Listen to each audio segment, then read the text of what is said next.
Vous arrive-t-il de songer à la mort? Ouais alors, c'est pas pour faire une capsule à thème Halloween, mais il se trouve que très prochainement, je vais avoir une intervention chirurgicale, certes relativement peu risquée, mais qui nécessite quand même une anesthésie générale, ce qui est l'état humain le plus proche de la mort, juste avant la mort. Donc, avant de passer de l'autre côté du miroir, plutôt que de vous faire une énième capsule de woke moralisateur bien pensant à cheveux bleus, je vais aborder un sujet davantage existentiel. Mais les capsules de woke moralisateur continueront juste après, hein. À moins que... non, je rigole. À moins que... Alors, je ne vais pas vous dire qu'il faut accepter la mort parce que la mort fait partie de la vie, tel un pseudo-philosophe de plateau télé. En passant, sur le principe, je suis toujours favorable à des recherches visant à ralentir, voire inverser le vieillissement, pour vivre plus longtemps en bonne santé, tout ça. Mais, vu comment les choses se profilent, il y a une probabilité non négligeable pour que nous n'échappions pas à la perspective de la mort. Alors déjà, petit historique de ma conception de la mort. Lorsque j'étais petit, je croyais au paradis et à l'enfer, tel un bon français chrétien. Puis, un jour, mes parents m'ont parlé d'un membre éloigné de la famille, appelons-le René, et donc, selon René, il n'y avait rien après la mort. Et là, je me suis dit, mais du coup, ça veut dire que quand René va mourir, il va se retrouver coincé pour l'éternité, dans un vide spatial entièrement noir? Mais c'est horrible! Sauf que non, rassurez-vous, le cerveau de René va pourrir et se décomposer, et ne pourra donc plus générer aucune forme de conscience. Et il ne se retrouvera donc pas coincé dans le vide spatial éternel, selon cette vision des choses bassement matérialiste, en tout cas. Vision matérialiste sur laquelle je vais me baser à partir de maintenant. Donc, comment appréhender la perspective de notre disparition totale, aussi totale qu'avant qu'on soit né? Alors, il y a deux réactions extrêmes. La première, c'est de se rouler par terre de terreur face à cette perspective. Et la seconde, c'est de l'accepter intégralement, tel un bac+8 en méditation transcendantale. Bon, et moi, je suis quelque part entre les deux. Ouais, bon, l'extinction totale et définitive de ma conscience, ok, c'est pas la fin du monde. Je veux dire, littéralement, c'est pas la fin du monde, mais quand même, ça fait un petit peu chier, hein, voilà, comme un paquet de chips vide. Et donc, du coup, à défaut d'aller méditer 30 ans sous une cascade, comment pourrait-on prendre cela avec davantage de philosophie? Et sans faire des phrases creuses à base d'appel à la nature, hein, du genre la mort fait partie de la vie. Bon, là, je vais prendre une direction qui ne plaira pas à tout le monde, qui est celle des expériences de pensée de nerds fans de science-fiction, du genre téléportation et clonage quantique, tout ça. Mais on va vite revenir sur Terre après ça. Donc, si on admet, hypothèse raisonnable, qu'il y a une forme de coupure de conscience lorsqu'on dort, eh bien, chaque matin, il y a quelqu'un qui se réveille dans mon lit, puis qui se souvient être moi. Si des lutins quantiques s'étaient amusés à remplacer chaque atome de mon corps pendant que je dormais, est-ce que ça changerait grand-chose? Si on est matérialiste, tout ce qu'on peut dire, c'est que chaque matin, dans le même lit, il y a une structure organique qui se réveille et qui se met à générer un processus de pensée. Un processus de pensée qui semble avoir une sorte de continuité de journée en journée. Oui, bon alors, c'est bien joli tout ça, mais en pratique, on ne peut pas se cloner à l'atome près, ou autre truc du genre. Donc, où est-ce qu'on va avec ça? Eh bien, supposons que les lutins quantiques fassent une minuscule erreur en remplaçant mes atomes pendant que je dors. Là, les puristes seront tentés de dire « Ah ben voilà, ils ont mal remplacé un atome de mon corps. Du coup, je ne suis plus moi, je suis devenu quelqu'un d'autre. Ah, vraiment, bravo, hein, beau travail, c'est du propre. » Sauf que ce serait un peu ridicule de considérer que notre identité se joue à un atome près. Si on se souvient, par exemple, qu'à chaque seconde qui passe, un neurone de notre cerveau meurt sans prévenir, en moyenne.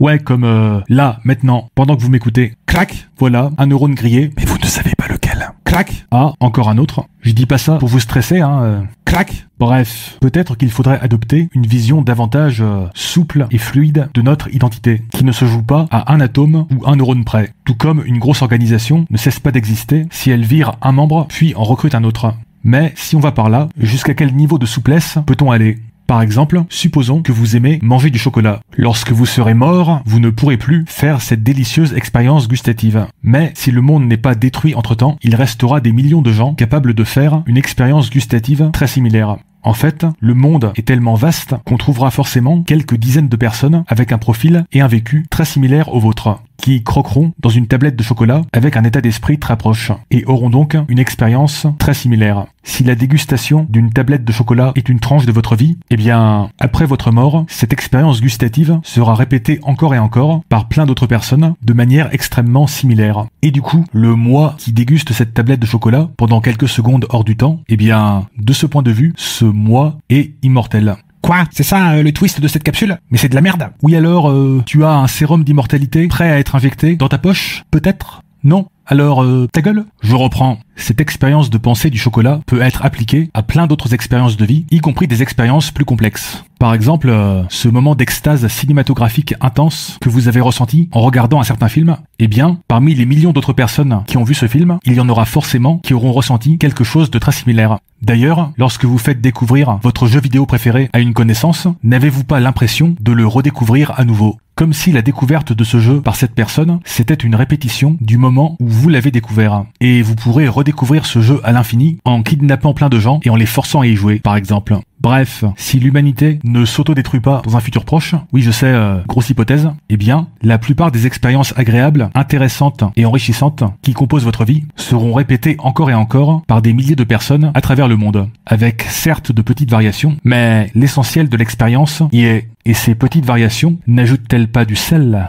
D'ailleurs, les gens qui ont des hobbies un peu niches et atypiques, là, genre, je sais pas, l'alpinisme en cosplay furry, eh bien, très souvent, ils vont s'impliquer dans des associations qui essayent de transmettre ce hobby à de nouvelles personnes, comme si faire cela était une manière d'immortaliser ce glorieux hobby. Ce qui, en passant, est beaucoup moins problématique que d'essayer de façonner ses propres enfants à son image, en les traînant de force sur le Mont Blanc avec un costume de renard bleu. Alors que il y a plein de gens dans le monde qui pourraient développer un intérêt pour cette pratique raffinée, si on se contente de stimuler leur intérêt, dans le plus total respect de leur consentement. Et si j'ai pris cet exemple de hobby de niche, c'est pour anticiper la remarque suivante. Ok, ton truc d'immortalité expérientielle, là, ça fonctionne pour des expériences banales et très répandues, genre manger du chocolat ou regarder le dernier épisode de telle série. Mais quid des expériences qui font de moi un petit flocon de neige unique et très très spécial, hein?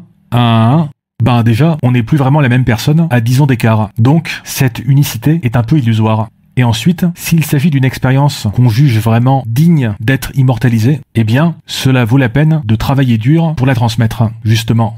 Non parce que bon, l'expérience d'être coincé aux toilettes à cause d'une énorme gastro, par exemple, on peut la laisser mourir avec nous sans trop de regrets. Alors, pour ne pas me faire attraper la veste par les 3 transhumanistes au fond de la salle, je précise, non, cela ne veut pas dire qu'il faudrait renoncer à chercher un sérum d'immortalité sous prétexte qu'on a sécurisé la pratique de l'alpinisme furry pour au moins 10 générations. Ce sont deux choses complètement orthogonales. Mais genre, vraiment, hein. Mais justement, si on se met dans l'état d'esprit de certains artistes / intellectuels des années 60-70, fascinés par des concepts tels que le transhumanisme, le psychédélisme, la noosphère ou mon cul cybernétique sur la commode, ben, c'est assez plaisant de voir les choses de la façon suivante. Vous êtes un patchwork constitué d'une multitude d'expériences, et ces expériences seront vécues encore et encore par des milliers d'autres personnes avec des petites variations qui les pimentent sans pour autant remettre en cause leur essence. Des expériences qui se recomposeront pour constituer d'autres patchworks qui sont vos congénères humains. Et tant que l'humanité continuera, cette grande soupe cosmique d'expériences continuera également, et à travers elle, vous serez immortel. D'une certaine manière. Mais bon, c'est mieux que rien, non ? Ouais bon, vous faites chier, vous êtes jamais content en fait. Bref, en résumé, pour être immortel, il faut faire de l'alpinisme en cosplay furry. Alors, que pensez-vous de tout ça? Est-ce que ces modestes réflexions vous ont aidé à appréhender la perspective de la mort de manière un peu plus fluide, sereine et détachée, tel un surfeur chevronné face à une vague géante? N'hésitez pas à immortaliser votre avis en commentaire. Après tout, votre avis n'est pas si unique que ça, hein. Ouais, plein d'autres personnes feront l'expérience d'avoir des avis similaires. Après votre mort. Clac!